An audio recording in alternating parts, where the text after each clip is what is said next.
নমস্কার, আমি যোগেনচন্দ্র রায়। আশা করি সবাই ভালো আছেন।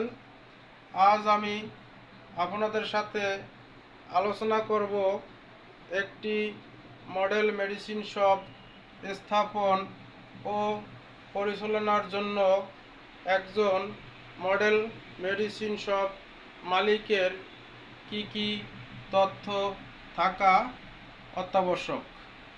নাম্বার ওয়ান, জাতীয় পরিচয়পত্র। নাম্বার টু, ট্যাক্স শনাক্তকরণ নম্বর TIN। Number three, trade licence. Number four, Bangladesh pharmacy council কর্তৃক অনুমোদিত প্রশিক্ষণ ও সংশ্লিষ্ট